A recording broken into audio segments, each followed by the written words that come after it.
Good evening, I'm Sneha Koshi. Let's straight go to the top stories. Two Supreme Court judges delivered a split verdict today on whether Karnataka's ban on the hijab in classrooms should stay or go, and called for a larger bench to take it up. Justice Dulia said all the petitioners want is to wear a hijab. Is it too much to ask in a democracy? How is it against public order, morality or health or even decency? Justice Gopla, on the other hand, said the religious belief cannot be carried to a secular school and maintained out of state funds.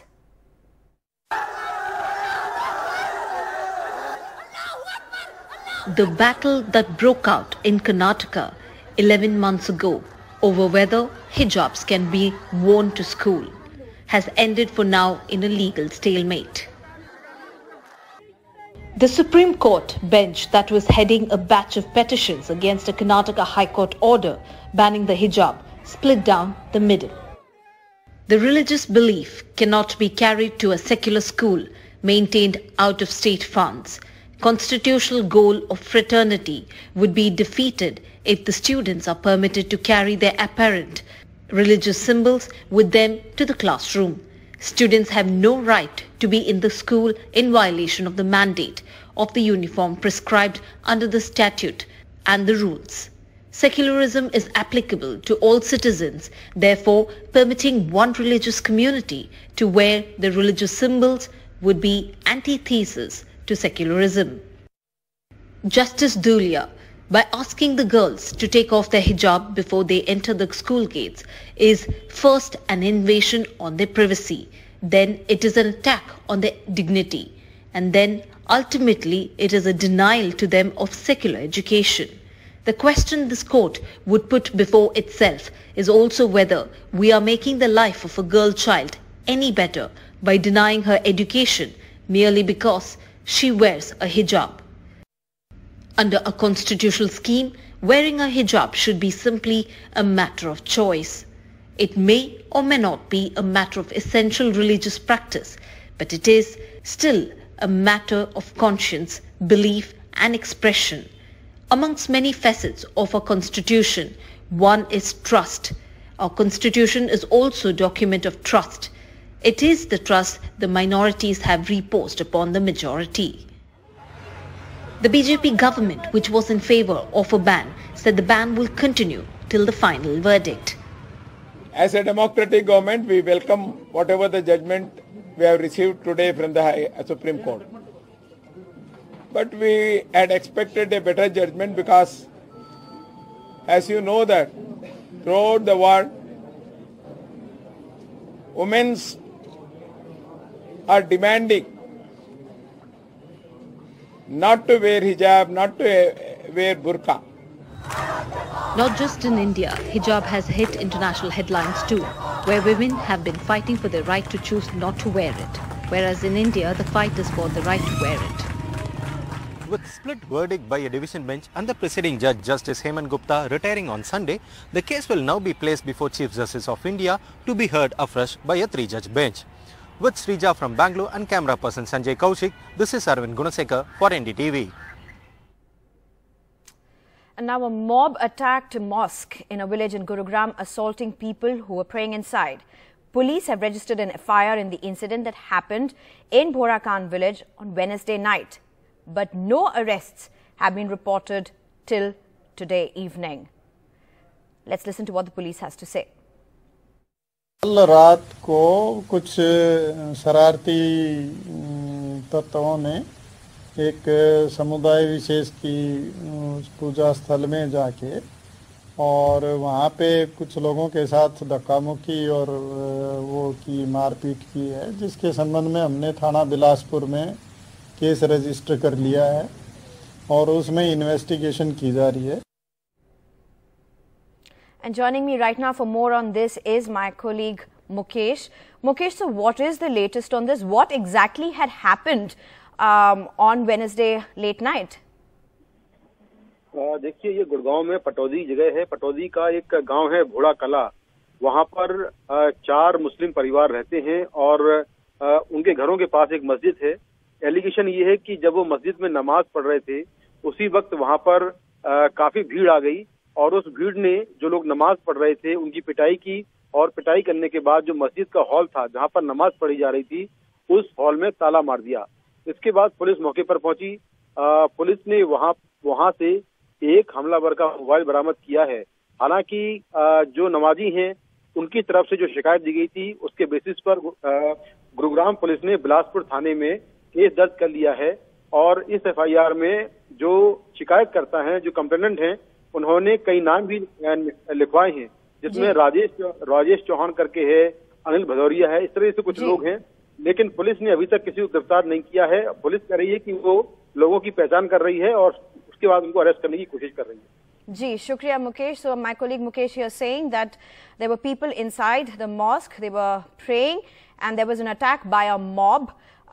The people who were worshipping inside or praying, they were attacked, and the mosque was locked. And the complainant has also named few people, but no arrests have been done almost 24 hours since the incident. Now moving on. Prime Minister's second major campaign in Himachal Pradesh, it of course is the election season. Gujarat election campaign gets bitter. It's BJP versus Aam Aadmi Party. Amit Shah launches the Gaurav Yatra in Gujarat, even as Aam Aadmi Party Gujarat chief is detained, released after 3 hours.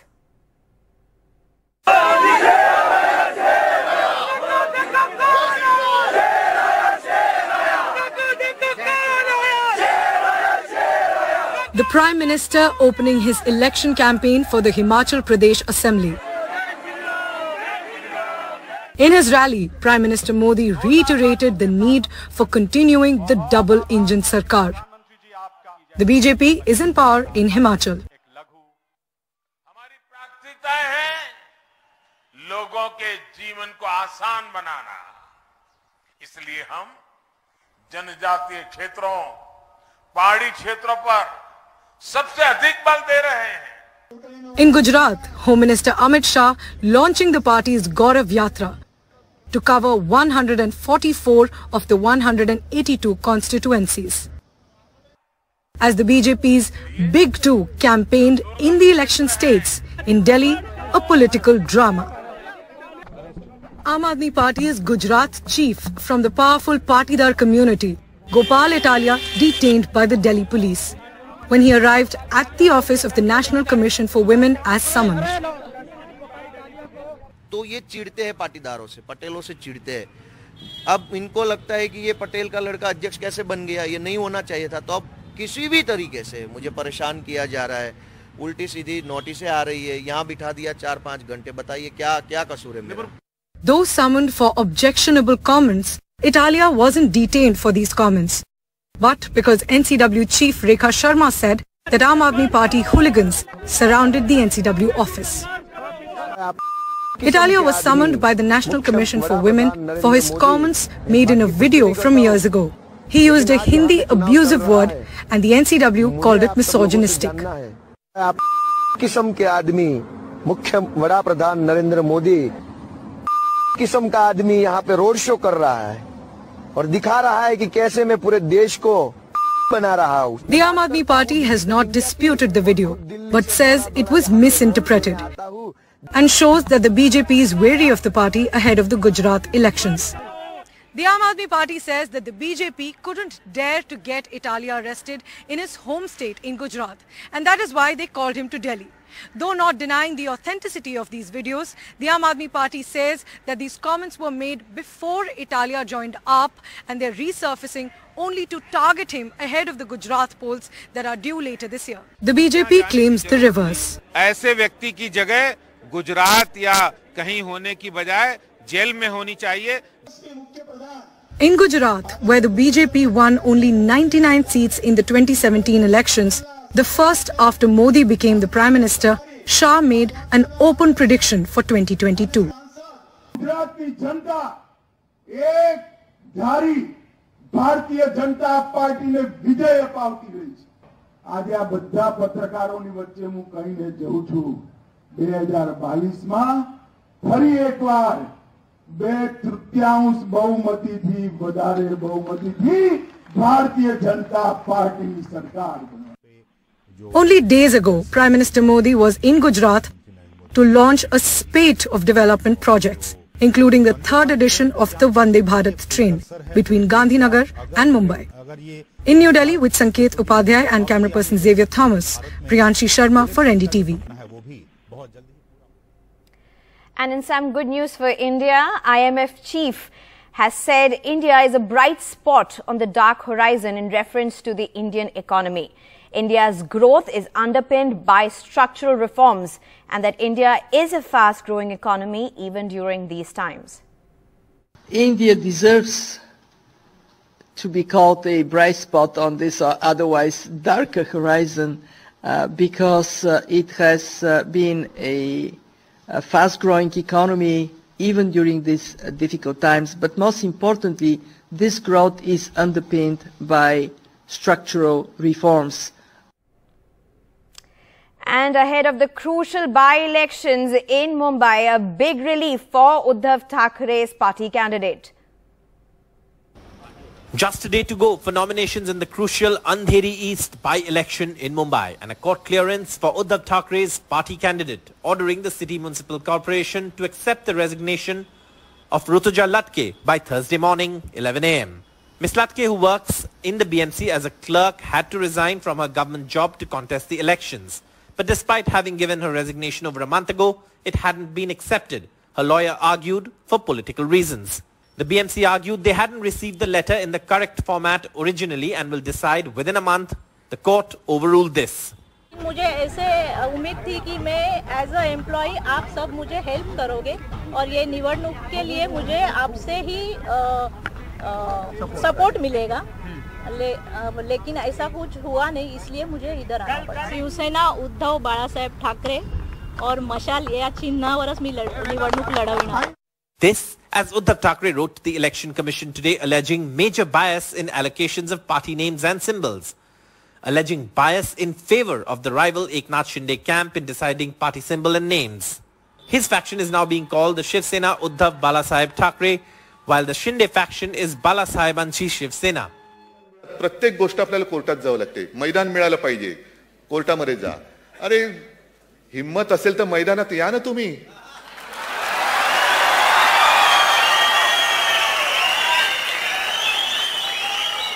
माझी तर तयारी आहे. मी मैदानात उतरलेलो आहे. आम्हाला मैदान कसं मिळणार नाही ह्याच्यापेक्षा मैदान दोघांनी मिळून एकत्र या, एका व्यासपीठावरती येऊ, एका मैदानात येऊ आणि होऊन जाऊ दे काय व्हायचं ते. Friday is the last day for filing nominations and so far the BJP Shinde Sena still haven't officially announced their candidate. For Uddhav Thackeray, Friday is being planned as a major show of strength when his candidate will file her nomination papers with Thackeray and his loyalists planning a huge rally. With Sohit Mishra and camera person Praveen G. Rohit in Mumbai, Saurabh Gupta, NDTV. And amid the chatter around his imminent departure from BCCI, Saurabh Ganguly on Thursday said he can't be an administrator forever and is now looking to move on to something else. The former India captain is set to be replaced as board president by 1983 World Cup winning team member Roger Binney at the next BCCI AGM on October 18th. Ganguly was keen to continue as BCCI president but was not given a second term. It's becoming now a political controversy with parties like TMC and the CPM linking this to the fact that Saurabh Ganguly did not join the BJP. It was a great journey, a lot of learning experience, but the challenge of being a player was completely different. So you can't compare both. You can't play forever. You can't be an administrator forever. But it's been great fun doing both and seeing both sides of the coin. The best days were when you played for the country. I've seen so much after that. I've been president of CAB, I've been president of BCCI. I'll go on to do bigger things in the future. But those 15 years will be the best days of your life when you woke up every morning to be successful. Well, food inflation may be worsening in India, but on the ground, wheat worth 82 crore rupees is now rotten. Wheat that could have fed 70 lakh poor people in India, now gone to waste. Here's a ground report.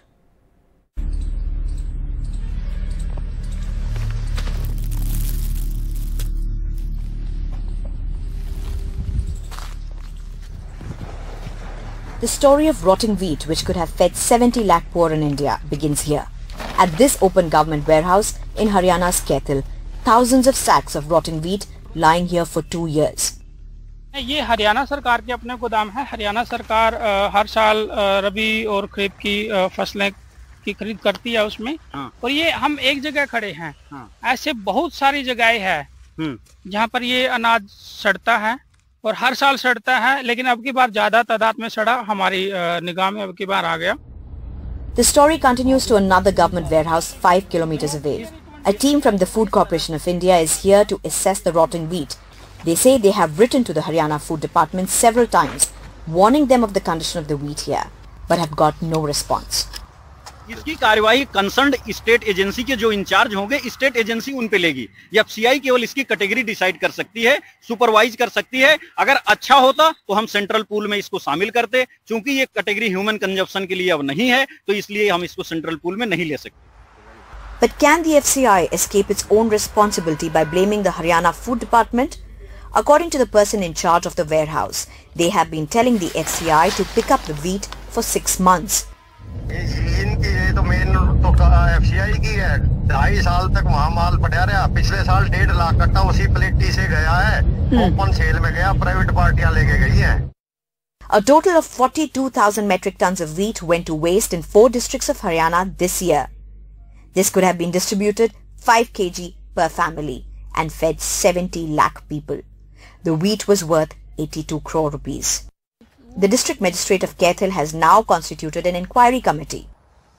अभी हमने SDM की chairmanship में अंदर एक committee बनाई है, वो इस मामले की जांच करेगी।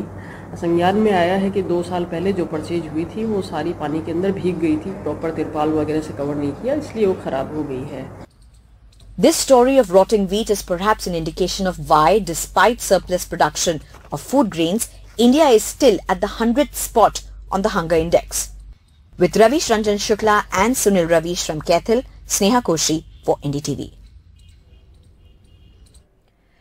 Beijing has stepped up security and COVID curbs, decorated the capital with red political banners as it gears up for a Communist Party Congress, which is set to be a political landmark for China as the world watches. Nayantara Singh explains. On Sunday, Xi Jinping will formally launch his bid to be the ruler of China for life. This is going to be an unprecedented third term as president of China, and some say that he is likely charting his course to becoming the country's most powerful leader since Mao Zedong, who ruled China from the year 1949 to his death in 1976. So how has he done it? How has Xi effectively made himself ruler for life? Well, this unprecedented elevation is going to take place at the Communist Party's 20th Congress in Beijing, which is an important and mostly closed-door event that takes place every 5 years. But this time, this Congress is especially important because Xi is going to break that unwritten rule of sticking to 2 terms, which is a norm that has been followed for over 30 years. But Xi has actually made this possible for himself by himself removing that 2-term rule back in 2018. All in all, this Congress is most likely going to be a formality, and except for cases of sudden disaster, is usually planned down to every last detail. It usually takes place in November, but this year it's been preponed by 2 weeks, which is yet another signal that Xi is confident of the outcome. The Congress is going to begin with 2,300 delegates gathering in Tiananmen Square on Sunday. It's going to be a 5-fold, week-long process that is going to result in 6 or 7 elite officials deciding that Xi is going to continue to be president of China for, well, at least another term, but most likely for the rest of his life. Well, that's all we have in this bulletin. Thank you for watching. Stay with us for all the latest.